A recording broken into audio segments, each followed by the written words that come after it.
以后叫古先生。古先生，这是咱们东家派来的。古先生，您之前干过当铺？没有。奇才。自打盘古开天地，咱们铺子有了新章程，诸位算是来着了。以后古先生就算咱们的四贵。哎，怪事儿年年有，今年特别多。哎，你们给四贵腾个地儿啊！这。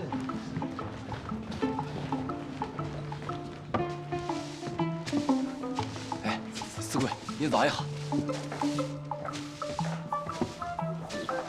您再等一下。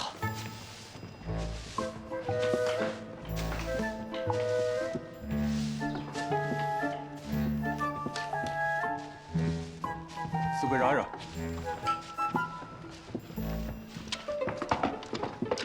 哎，四贵，你给让一下吧。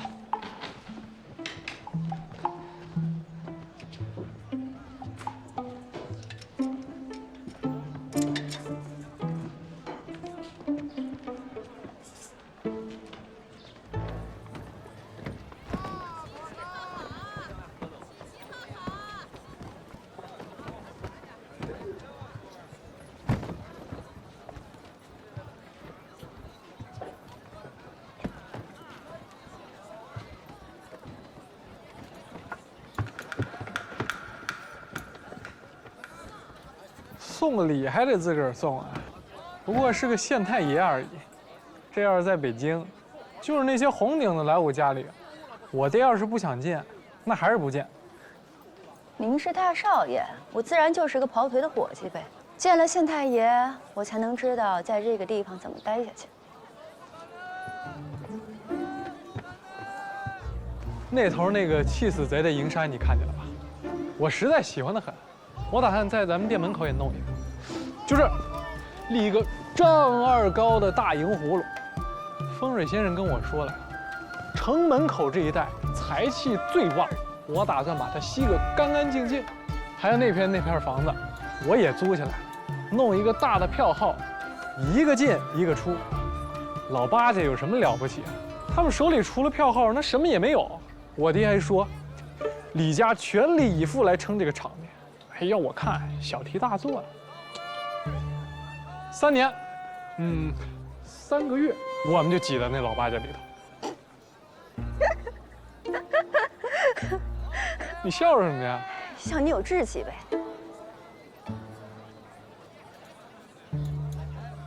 你是不相信我呀，还是没信心呢？平阳城不大，但这里是大清的财富重镇。你们家老爷子说全力以赴，我看全力以赴也未必撼动得了这儿。山西老八家200多年了，自有来历，回头讲给你听。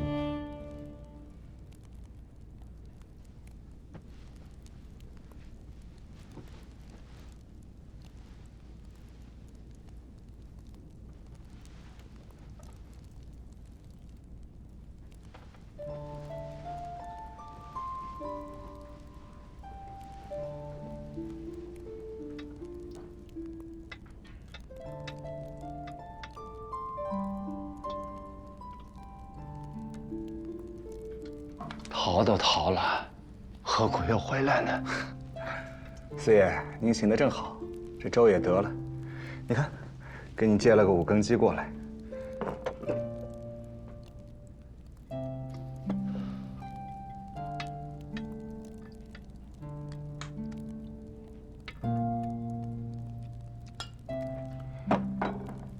加点栗子啊。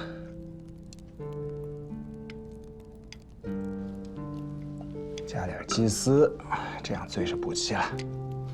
这可不是我弄的，常姑娘弄的。哎，您尝尝，小心烫啊！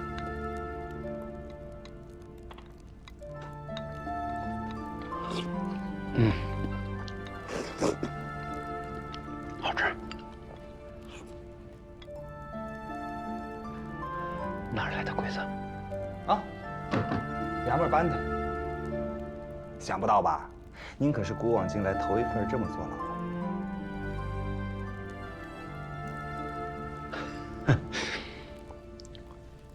你拿什么换的？拿我自己。此话怎讲？王天贵给我30天的时间，让我帮他理顺当铺。我也做了古往今来头一个当铺的四鬼，只是这30天，要委屈您了。30天？那当铺王天贵30年都插手不进去，30天怎么能整明白啊？这么哄鬼吗？这才第1天嘛，还有时间可以学。当铺里那几个老朝奉，是王天贵他爹在的时候带出来的人，哪有那么好相处啊？就算是做一辈子生意的人，走进去都会晕头转向的。顾兄弟，这是一门行当，你可千万不能看轻了。不敢看清。但古话说，隔行不隔礼，天底下人心都是一样的。他当铺只不过柜台高那么一点，就算是个铁核桃，我也得把它砸开了。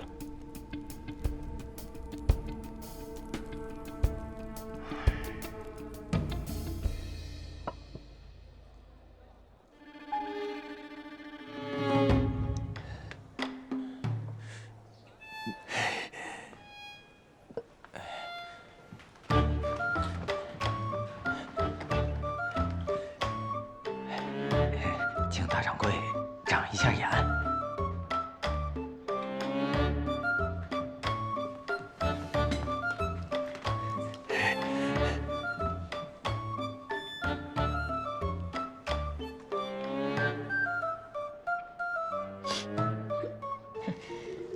眼睛花了，看不清东西了。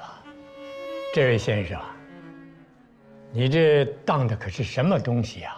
啊，这是我们家祖传的商州古玉，老太太病了，想压在这儿。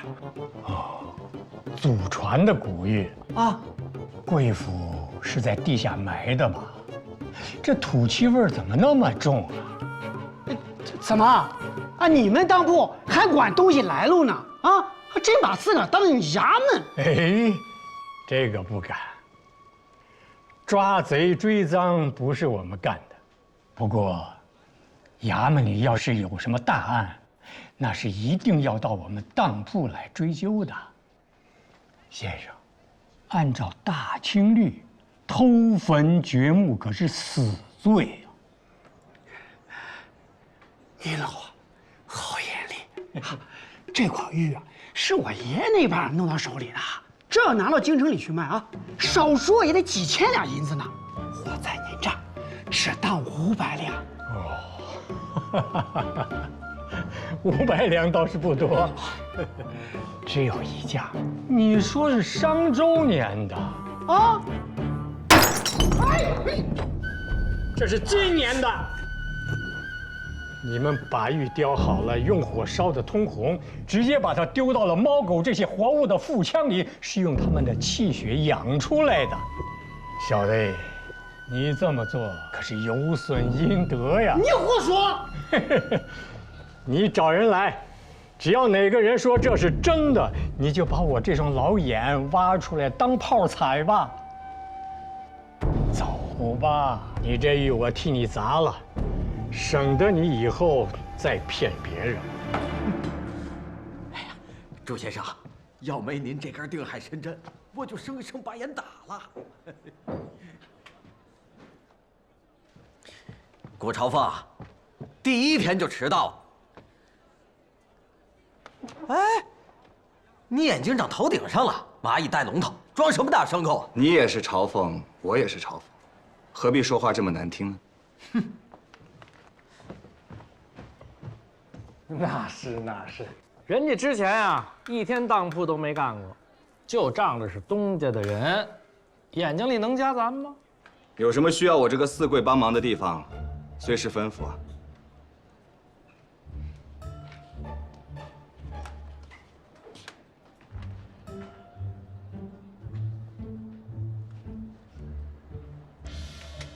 小伙计，我来问你啊，这个四柜通常需要管什么？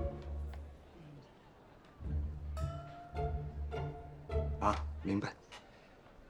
我想看看你们往年的账本，不知在哪里可以看到。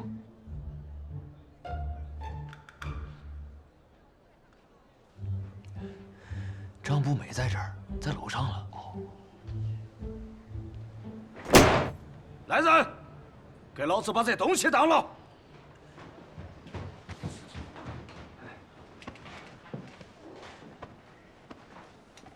给老子当500两银子！这把刀是大帅送给我的，这件黄马褂是皇上赏赐给我的，这些东西都是咱骗了掉脑袋的危险品来的，当500两银子，一分儿也不能少。您这2样合起来也不足5两银子，小店受不了。要不您再到别家当铺看看？你有啥子？5两银子？你是看不起皇上，看不起大帅，还是看不起我？不是。给老子拿回来！别！老子骗了你！这是老子的宝刀！四贵，拿来！四贵，你的活来了！拿来！哎呀！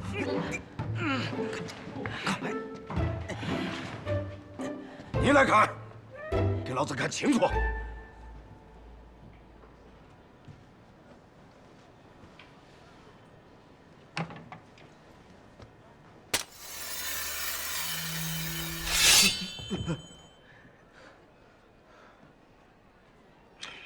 你说你是大帅的人，不知老爷是几品官呢？老子姓鲍，此次在山西吹响，蒙皇上的圣恩，是受一个2品的武职。啷个嘛？你想看下我的红顶子吗？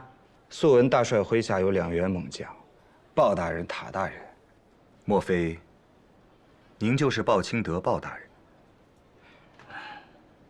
久仰。他既不他轰了。现在全国各地诸相都不接济，我军营头这些娃，半年都没得发军饷了，我没得办法才把这个当了。好给我鲍子阳的兄弟舌头上沾点油腥，如果有得罪，勿怪。为大英雄能本色，不知鲍大人想当多少？当500两银子就够了。500两怎么够？太少了。啊！伙计，记上。哎，宝刀1把，御赐黄马褂1件。当银1000两。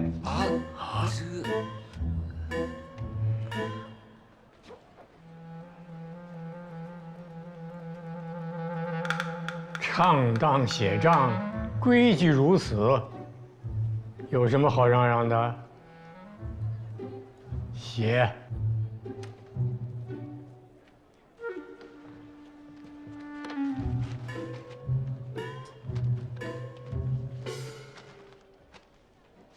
包大人，这都是4大横的银票，走遍天下都用得。写了。顾平远，你以为你是谁呀？要500给1000，这真不是你的生意是吧？这本来就是你的活，你让我那么做的。你想来几个人？赶紧找个房子给他关起来拜拜火，我看他是头晕。你就看着他这么干。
你让他到柜台唱的当，你自己拿不准主意，让一个外行给你拿，你真是个老糊涂了你。就是，你今天让他唱了当，开了这个先河，以后干什么你都拦不住。哼，我看咱们三个呀，还是早早的背着铺盖卷走人才是正经。大贵，我们都跟着您几十年了，您说什么咱们就做什么。只不过辞这个差事，是真的辞，还是以退为进？您透个底。防微杜渐了，这个底儿不是我的，是东家的。通知所有伙计，明天当铺不开碗，不做生意。咱们搁车。哎。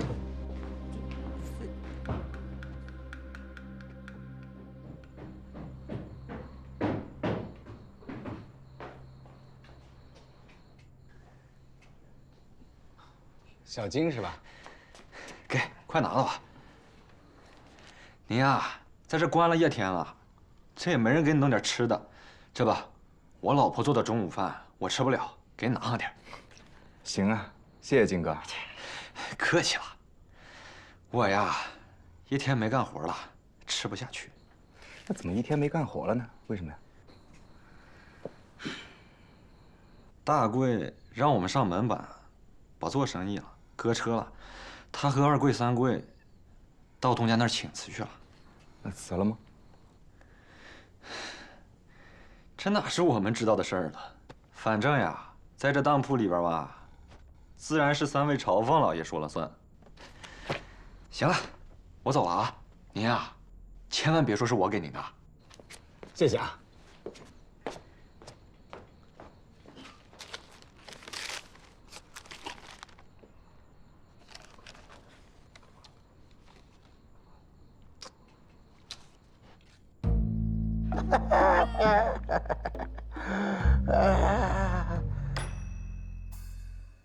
大夫呀，你呀，好好的给我瞧瞧我这病啊，省得那帮闲人啊说我风凉话。娶了这么多媳妇儿，一点用都没有。以后呀，我们轮流搂着你，就算是石头也会给你捂热喽。哎，放！东家，啊，来了。哎，去了一天，他们就搁车了。是啊。哎呀，三个老家伙也太沉不住气了啊！谢谢东家夸奖。我这是在夸你吗？你不是让我当条黑鱼进去搅他一搅吗？还不出一天，已经快给我搅和黄了。我看不要30天，应该可以把当铺调理顺。哼。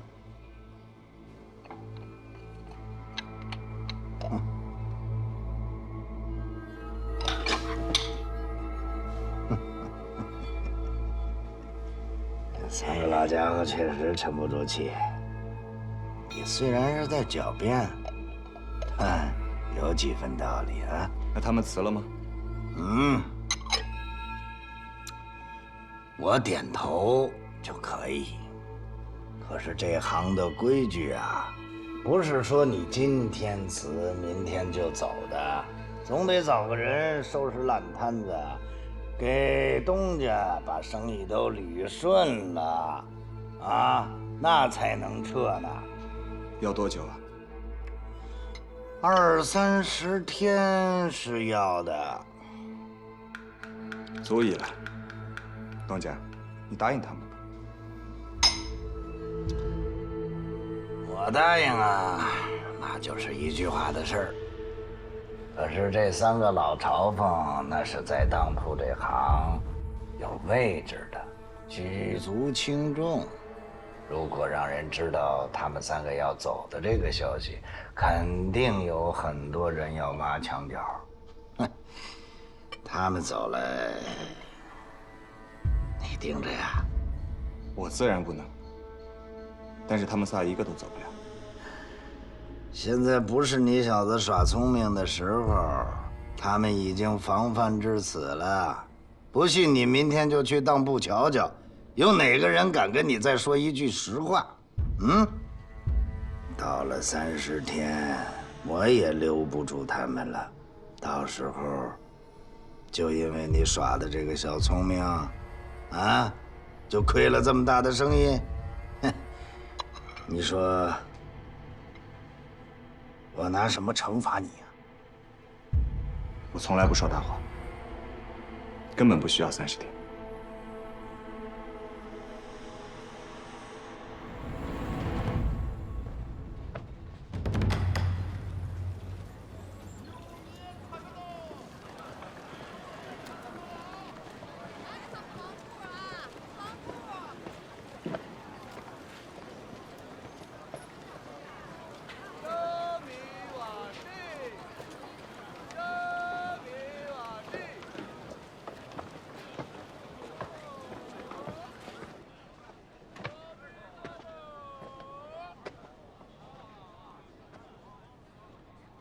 当当了，你们东家呢？人生何处不相逢，那这事儿我爹怨不得我了。什么就怨不得你了？我来的时候，我爹担心的要命，千叮咛万嘱咐，让我千万不要跟那个宁古塔的刘人说话。今儿呢，是你自个儿推门而入，那就怨不得我了。苏小姐呢？你见到她了？你知道吗？你们现在万元档的名声可是在平遥城都传开了。我进城的时候就听说了，大家都在等着看你的笑话。那就让他们等着。这鬼都进不来的生意那么清闲，亏你也熬得住。听说你在招好的朝奉跟伙计，招到了吗？这些事儿啊，苏小姐在忙。我也从北京带了几个人，都是老朝奉。头2天还肯坐这坐堂的，现在全躲到那后屋打牌吃酒，那比我还快活。我听说你到蔡雨峰了呀？怎么，今儿是来刺探消息，还是让人给赶出来了呀？我自然是被人赶出来了。我这种大外行入不了他们的法眼，但我倒有些主意，莫不如咱们可以再联手一次。咱们联手？我们都是外行啊！乱拳打死老师傅，子曰：“焉知来者不如今呢？”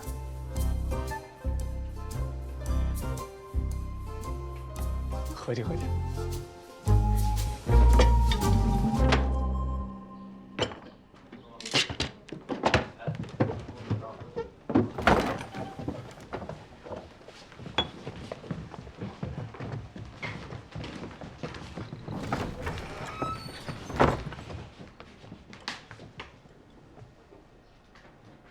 今天开板吧。大家伙在一起多久了？10几年了。哦，那是老伙计了。啊，是。昨天搁车，我们跟东家去请辞，东家点头了。京城里4大行，河东的老8家一直要请我们去。既然东家存了心要走，咱们一起走。这是大贵的恩赐，跟着大贵干嘛错？我就知道我们新人接手前，咱们好好干，别坏了大朝奉的名声。开板，做生意。那小子呢？没来？啊，您说的那个棒槌啊，怕是没脸来。派这么个大棒槌来开讲，不知道东家是不是傻？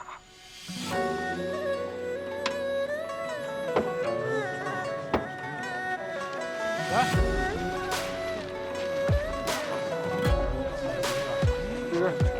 不论四书五经，学会一身担当，翻过陈年旧账。诸位，经纶光阴，越走一人面庞，眼过人情多良。看过万里雪茫茫，也曾为谁经过不放。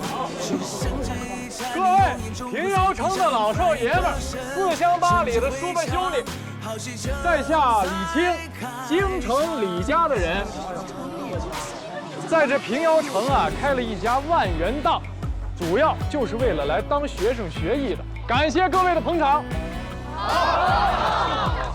我们呀是外行，不敢劳动大家伙的腿脚到店里去续画，更不敢站在那高柜台后头压人一头。我们就在这城门处做点小生意，当场对，当场取。万元档的当铺在东边，银号在西边，凭票领银，童叟无欺。诸位，醒了。大刀什么呀？凭票领银，童叟无欺啊！还能喘一口气，就撑起这凄凉，扛过刀剑风霜。人生在世本用3两3枪，把3000给抹了。银簪子1只，当3两银子。出票。大嫂啊，这3000呢，就当是本店的小利了，可满意啊？满意。来，在这上面画押。千军一起万两，做人应如同伴，万元内放，一步烽烟遥路，一生永脚步丈量。日出东方。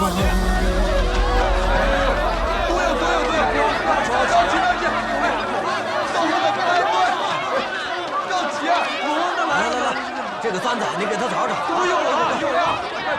赵守江，来，下一个。慢些，别着急，一个一个来。都有了。你看，真行啊，库里都清出来了。这个傻棒槌，他跟京城来的那个姓李的公子哥，在城门口花钱如流水，3两3000的银簪子，他竟然当了3两。天底下还有这样的买卖，笑破肚皮了。朝奉都没请？没有，您老就放心吧。哎，他一个京城来的人，敢在平遥开当铺，那不就是官老爷门前耍大刀，嫌自己死得太慢吗？银号的大掌柜来了，要见大朝奉了。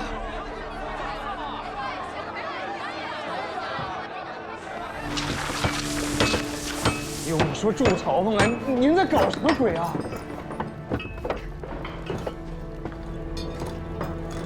谁跟你搞鬼了？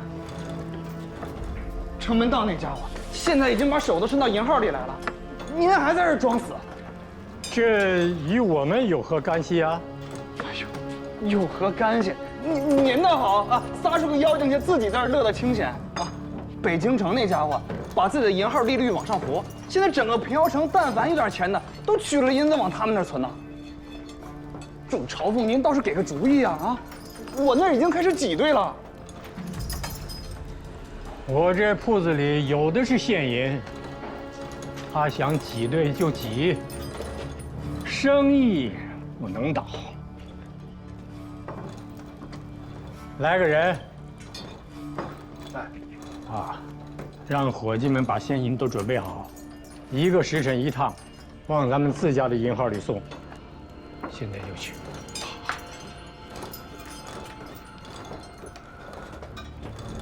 哎，朱朝奉，这万一不够怎么办啊？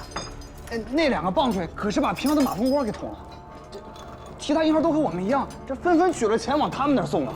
这要稍有不慎倒了一家，那可就闹笑话了，这让外行的把内行的给玩死了。哼，到这儿拼有钱啊，他可是找错地方了。你放心，头寸不够了，我给你调。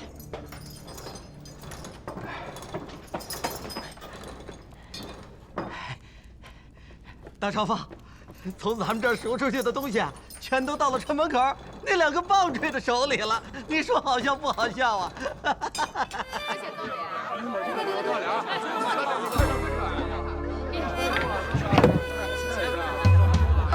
着急啊，一个来。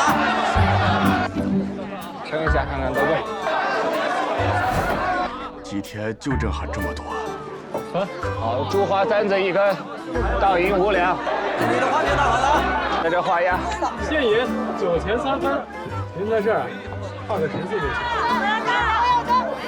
上好布匹1款，当银10两，随时能取。我店门口那个大银葫芦您看见了吗？我要是付不出来，您就拿斧子，明天把那银葫芦砍了扛走，我一声不吭。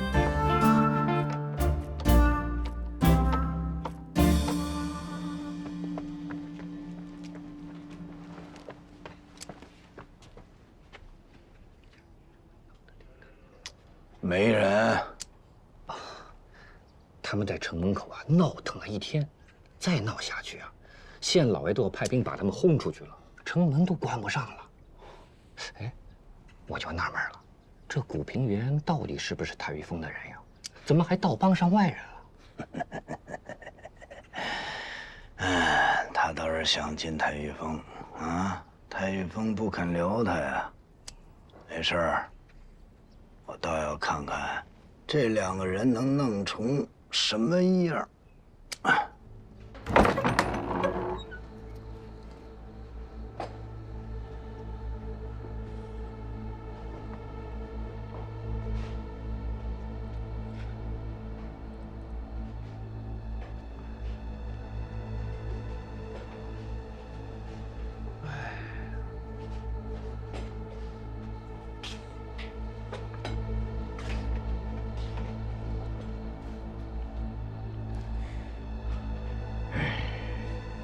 今天赎出去的东西，超过好几年了，给您道喜了。那帮蠢误打误撞，都把咱们给帮了。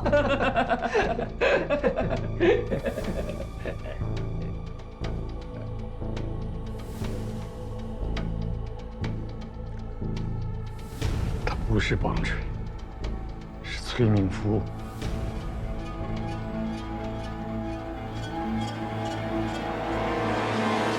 小心那缸啊！踩里头去，小心地上。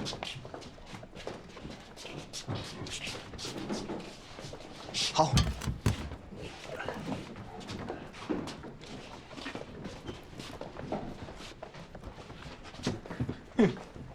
这下倒好，那全平遥城的破烂都在我这儿了。哎，掌柜的，麻烦让一下。哎，我怎么觉得还不够呢？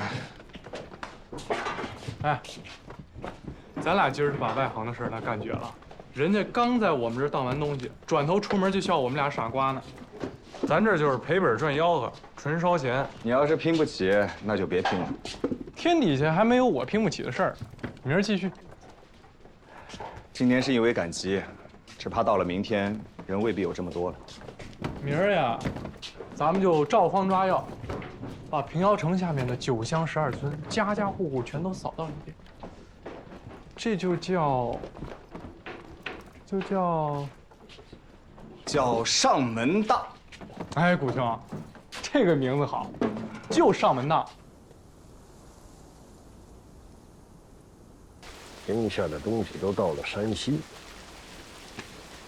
山西又偏偏聚到一座城里，原来是各为其主，现在却是合兵一处。天底下怎么有这么巧的事？那位古先生和少爷合兵一处，倒也妥帖。怎么说？这2个人用行里话讲，都是棒槌货，竟然能想出这么多稀奇古怪的点子来，倒让山西人也来了个莫名其妙。等他们相互为敌的时候，他就不会这么高兴了。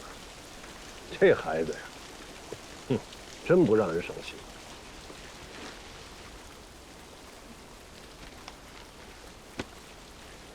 这当铺的生意不行啊！我来的时候，少爷还在说，当地人不信他们能干得久，所以不肯在他们那儿当东西。不过票号能做起来，也殊为不易了。票号放款，当铺出款，这一放一出是差不得分毫啊！你像这种固头不固定的做法，就是太年轻了。少爷说，家里能不能想些办法，再支援他一段时间？我这答应替他回来说说看。这刚出去几天，就让总柜给他汇钱。你告诉他还能不能干了？不能干回来，我换人接手。2两，你看旁边是谁？上门当，新推的上门当。上什么当？不是上当，是上门当。不上不上。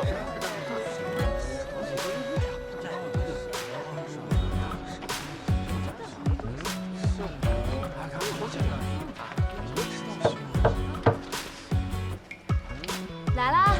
啊，你是？大姐您好，我是平遥城万元档的掌柜。我们现在推出了一个叫上门当的花样，您家里要有什么需要当的东西，不用出远门，就在村口找一位姓古的先生就行，现银和当票都已经给您备好。这是一本唐代祖师刺血写成的《金刚经》，老衲想当50两银子，把去年着火的禅房重新再修起来。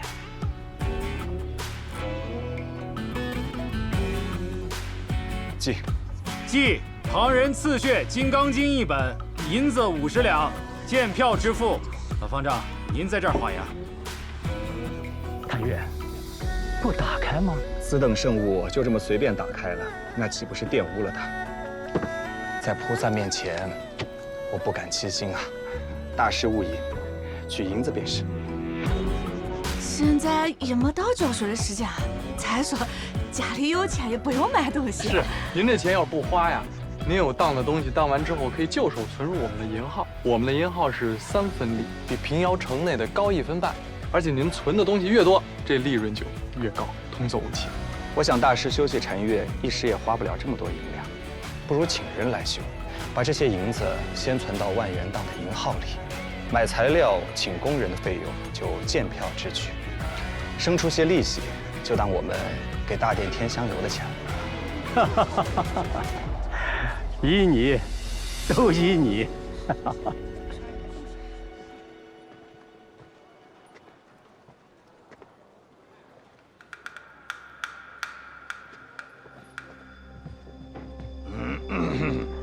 东家，东家来了。东家好。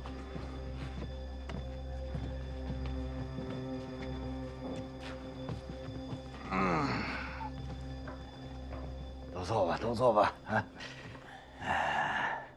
今天叫我来，找我什么事儿啊？是不是又想搁车呀？马上就走？东家，你别取笑我们了，我们要走这事儿没了。对，这事儿就没了，随风去了。是。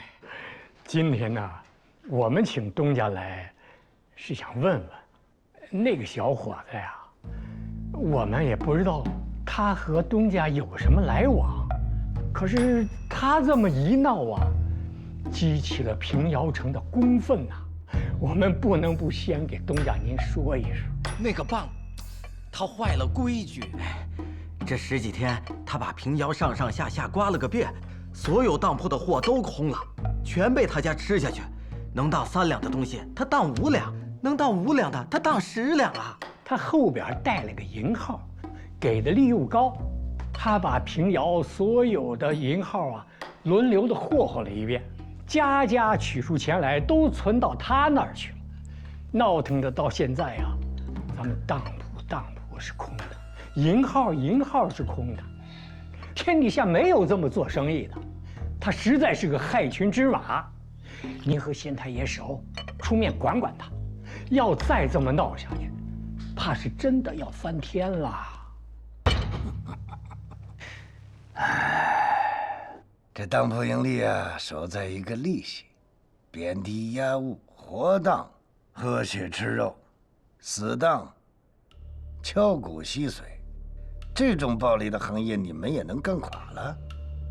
他们让利还得利，你们呢，只会让我找县太爷抓人，这不叫做生意，你们这叫看坟等死啊！东家，你不带这么夹枪带棒的说我们呀！我们要是干垮了，在这行里我们可没活路了呀！你再这么说，这就是不念旧情了呀！求求东家，念念旧情吧。东家，您还是得念念旧情。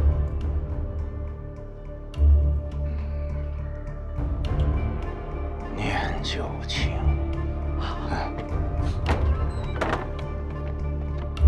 鲍将军说，来赎他的刀和黄马褂了吗？拿去。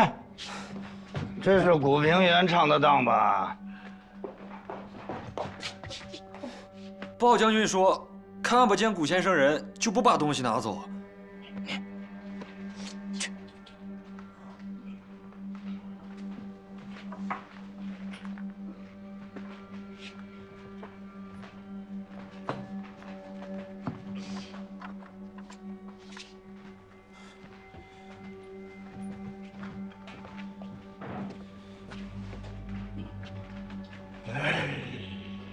打了一辈子鹰，反倒被鹰叼了眼睛。你们可都得老老实实的啊！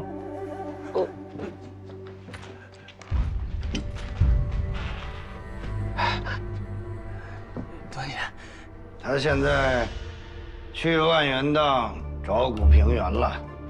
你们知道他是谁吗？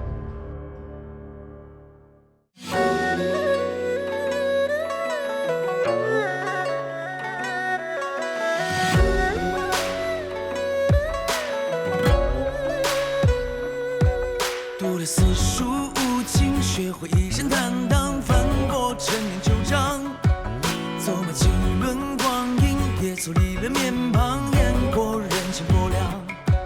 我看过万里雪茫茫，也曾被谁紧握不放，只剩这一柴米油盐，终会随衣裳，翻一个身，成绩回肠，好戏正在开场。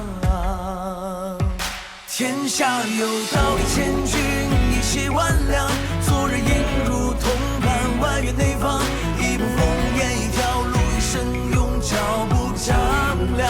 嘿，众生万象，粉墨登场，说到最后总是传奇一桩。山有道，我担当。嘿，日出东方。